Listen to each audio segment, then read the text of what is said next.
The day began like any other, quiet, structured, predictable. The kind of day where every sound echoed softly in the still air of the classroom. Chalk tapped rhythmically against the board as she wrote, her handwriting precise and elegant, her voice calm, yet sharp enough to draw attention even from the most distracted minds. She was a woman who carried authority effortlessly. Every glance, every movement had purpose. But that morning, something in her tone lingered longer than usual when she said my name. It wasn't just correction, it was curiosity. I caught it in the way her eyes flicked toward me before quickly turning back to the board. She was 40, though anyone seeing her for the first time would think mid-30s at most. Long black hair tied loosely behind her neck, a few strands escaping to frame her face. The subtle lines near her eyes didn't age her. They gave her a kind of lived-in grace, the kind that drew you in without trying. I wasn't supposed to notice her like that, and yet I did. Every day, when the bell rang, the others left. I stayed behind, pretending to organize my notes, though what I was really doing was listening to the sound of her heels, the faint rustle of her blouse, the soft exhale of relief as the room emptied. Then, in that calm after the storm of chatter, she spoke. "Sit down," she said quietly, not with the sharpness of a teacher, but with something slower, something unsure. I froze, not because of her words, but because of how she said them, soft, almost testing. It wasn't an order this time. It was something else entirely. I smiled, half nervous, half bold, and replied without thinking. "Only if you sit on me." The words escaped before I could stop them. Silence. For a second, I thought I'd ruined everything. My heart pounded so loud it almost drowned out the sound of my breath. But then she didn't scold me. She didn't raise her voice or send me out. She just looked at me, really looked. Her lips parted slightly, like she was about to speak but couldn't find the right words. That pause lasted a lifetime. Finally, she broke the tension with a quiet laugh, not mocking, not dismissive, just surprised, and maybe deep down a little flustered. "You shouldn't say things like that," she said, her tone lighter now, almost playful. "Maybe you shouldn't make it so easy to." I replied, my voice lower, steadier than I felt. She exhaled slowly, shaking her head with a faint smile. "You don't know what you're getting yourself into." Maybe I didn't, but in that moment, under the soft glow of the afternoon sun and the quiet hum of the fluorescent lights, I knew one thing. Something between us had shifted. It wasn't just a line crossed. It was an invitation neither of us expected, and both of us would spend days pretending never happened. The next day, everything felt different. The classroom looked the same, rows of desks, sunlight spilling through the blinds, but the air was heavier, charged with something neither of us dared to name. She didn't look at me at first. Not once. Her usual calmness was still there, but it felt rehearsed, like a mask she had to hold on to. Every time she walked past my desk, I could feel the soft trail of her perfume, a quiet, steady reminder of yesterday's mistake. Or maybe it wasn't a mistake at all. Maybe it was the truth leaking out through the cracks of everything we were pretending to be. When the final bell rang, I expected her to leave quickly like she always did. But instead, she called out my name. Her tone was even, almost detached, but her eyes told a different story. "Stay back. You missed something yesterday," she said. The room emptied slowly, footsteps fading down the hallway until it was just the two of us again. She leaned against her desk, arms crossed, but her body betrayed her. Her fingers fidgeted with the edge of her sleeve, her breathing just a little too controlled. "So," I said, breaking the silence, "am I in trouble?" Her gaze flickered to mine, sharp and steady. "Should you be?" "That depends," I said, stepping closer, "on what you think of what I said." For a heartbeat, neither of us moved. Then she sighed, setting her papers aside, her voice softer now. "You shouldn't talk to your teacher like that. It's inappropriate." "Maybe," I murmured, leaning against the desk next to hers, "but you didn't seem angry." That earned me a look, half warning, half something else.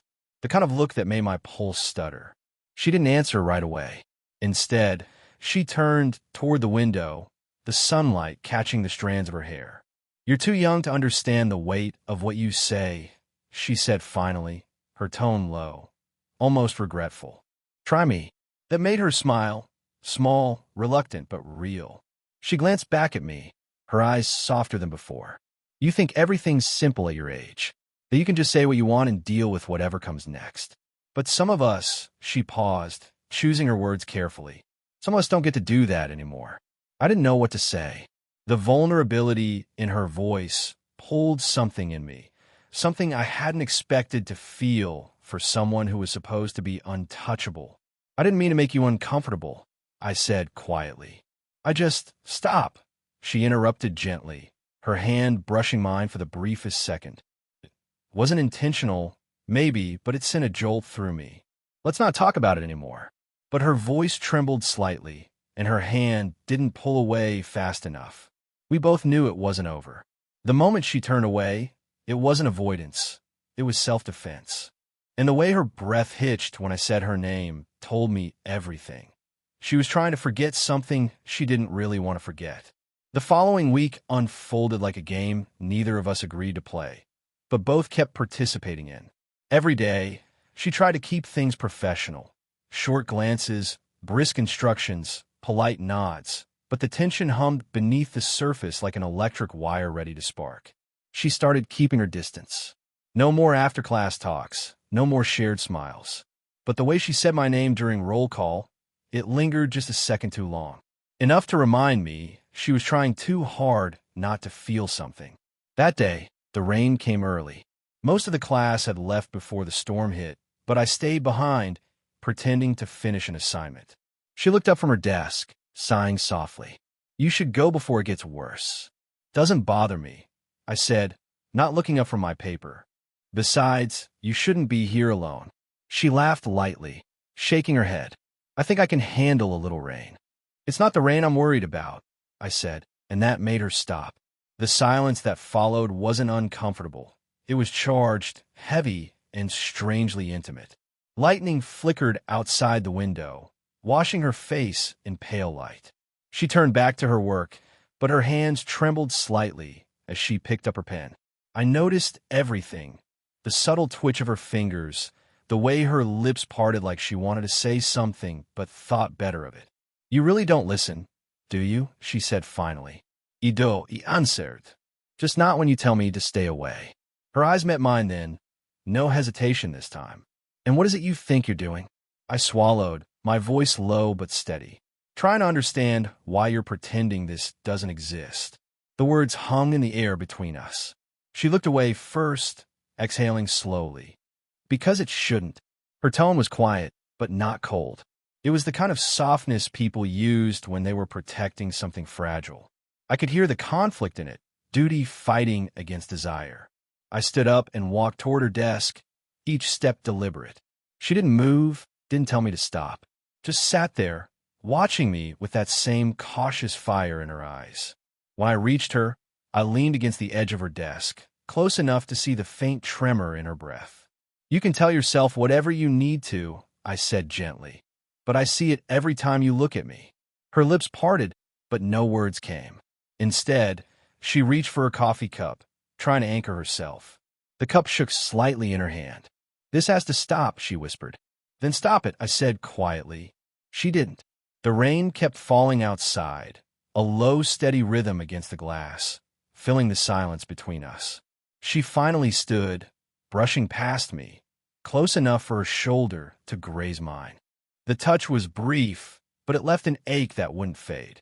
As she locked the door behind us, she said softly, almost to herself, "You make it too hard to be the adult in the room." And for the first time, I realized she wasn't angry. She was scared. Not of me, of what we were both starting to want. A week passed after that rainy evening, but nothing returned to normal. Every interaction carried an unspoken memory of that moment. The closeness, the tension, the words neither of us should have said.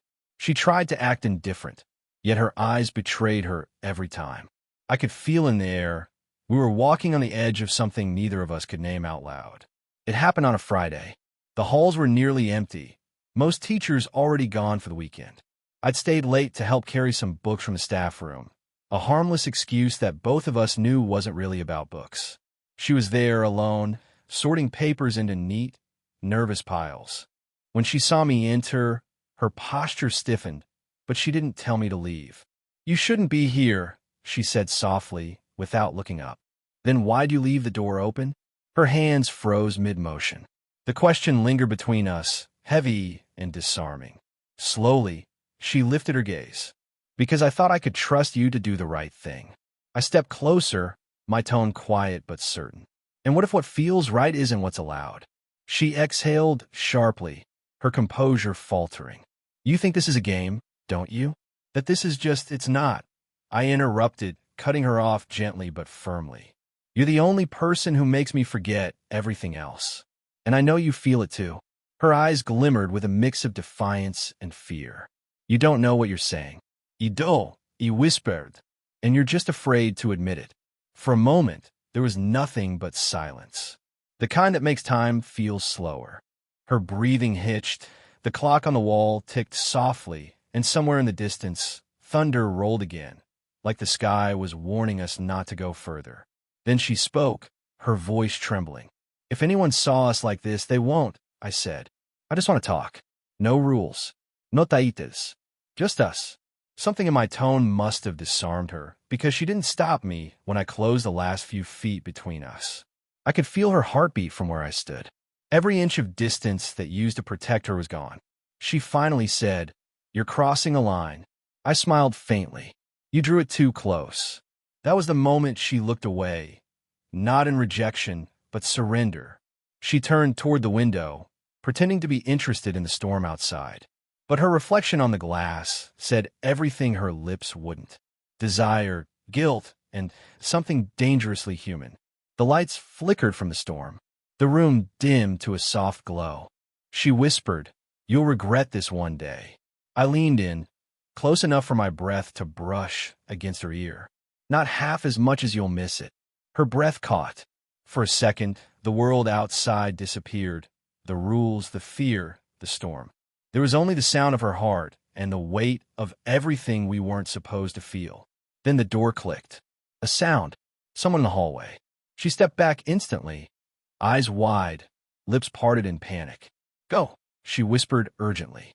And just like that, the spell shattered, leaving behind only the echo of what almost happened. The following Monday felt heavier than usual. The school halls were louder, but all I could hear was the echo of her voice from that stormy night. "You'll regret this one day."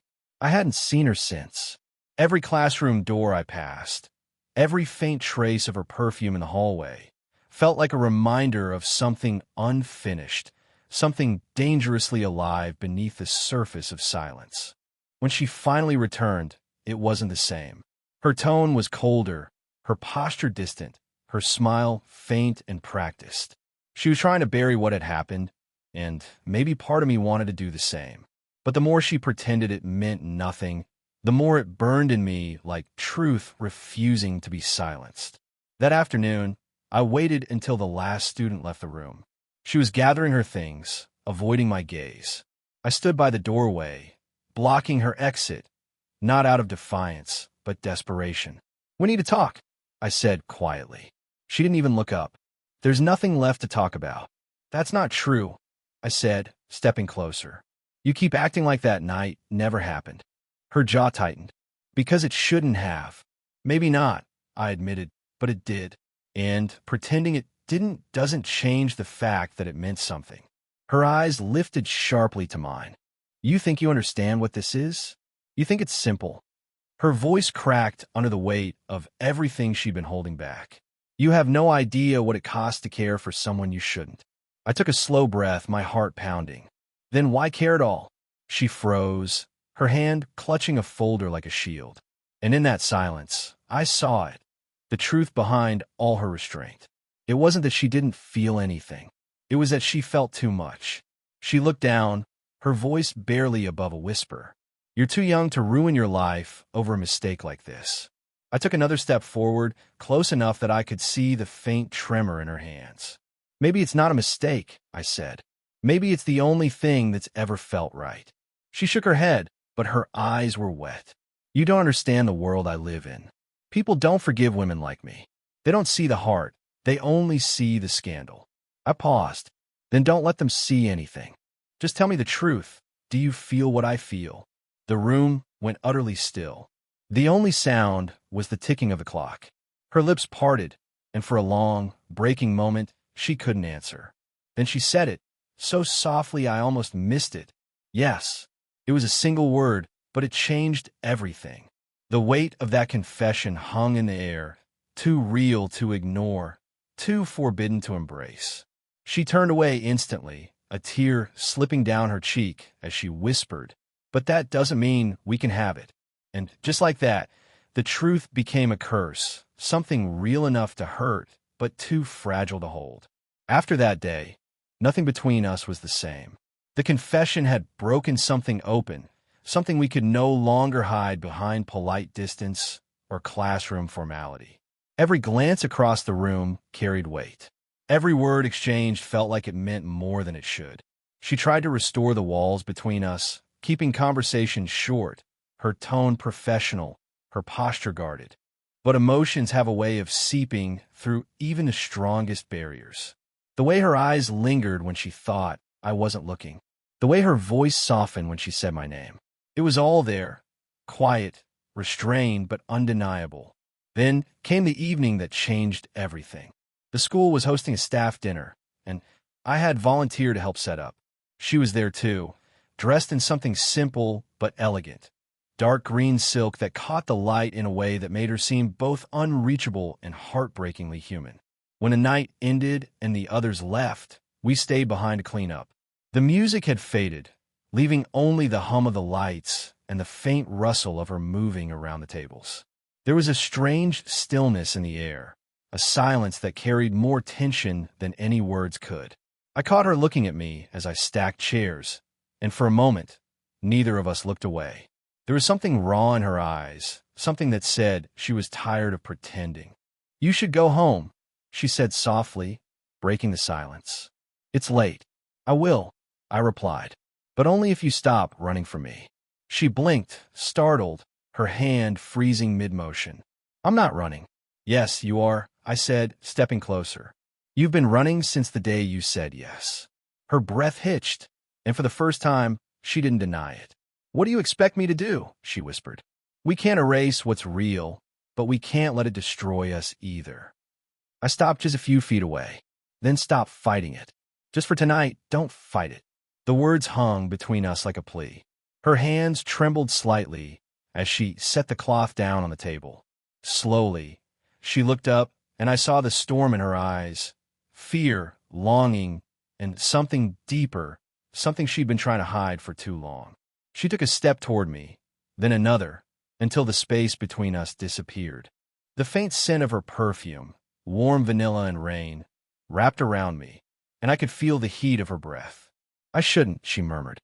"I know." Her voice was barely a whisper now. "But I can't stop thinking about you." That was all it took. The walls crumbled. She reached out, her hand brushing against mine, hesitant but wanting. The touch was soft, almost nothing, and yet it felt like the world stopped moving. It wasn't reckless or rushed. It was slow, deliberate, filled with everything we'd both been holding back. And as her forehead rested gently against mine, eyes closed, she whispered, "This can't leave this room." But even as she said it, I knew something had already changed forever, because after that night, pretending would never be possible again. Morning sunlight crept through the classroom windows, soft and golden, brushing across the empty desks. The air was quieter than usual, heavy with the weight of what had happened the night before. Every sound, the click of her heels down the hallway, the creak of the door, felt sharper, more fragile. When she entered, her usual calm presence seemed fractured. She didn't look at me at first. Instead, she set her papers on the desk, smoothing the edges with trembling hands. The air between us pulsed with unspoken things. I sat in the last row, trying to find words that didn't sound foolish. But how do you speak after a night that rewrites everything? Finally, she looked up. "We can't do that again," she said quietly. Her tone wasn't angry. It was pleading. Whatever last night was, it has to stay there. I nodded slowly, though my chest ached. "I know, but what I wanted to say was different." I wanted to tell her that what happened wasn't a mistake, that it was honest and real and more human than anything I'd felt in years. Yet I could see the conflict written all over her, the duty, the fear, the longing. It wasn't that she didn't want me. It was that she couldn't allow herself to. She sighed, pressing a hand to her temple. You make this harder than it needs to be. Maybe, I said softly, but I don't regret it. Her eyes flickered to mine, sharp, searching. You should. I stood then, closing the distance between us just enough to feel the tension coil in the air. You keep saying that, I murmured, but you don't believe it either. Her lips parted slightly, but no words came out. For a moment, she looked at me not as a teacher, not as someone trying to keep her life in control, but as a woman who had let someone see her heart. Please, she whispered, her voice cracking. If you care about me at all, let this stop. I took a slow breath, then nodded. All right. She looked relieved, but something in her expression broke at the same time, as if the very thing she asked for was also the thing she didn't truly want. We stood there in silence, the morning light catching the dust in the air between us. Then, quietly, she reached out, her fingers brushing against my wrist. Just once, just enough to remember what it felt like. Take care of yourself, she said softly. That was the last thing she said to me that day. In the weeks that followed, life went on. She kept her distance. I finished my time there. We never spoke of that night again, but every look, every fleeting moment told its own story. One written in restraint, in quiet ache, in what could never be said out loud. And even now, when I think back, it's not the rules or the distance I remember. It's the warmth of her hand, the way her eyes softened before she turned away. She was right. We crossed the line.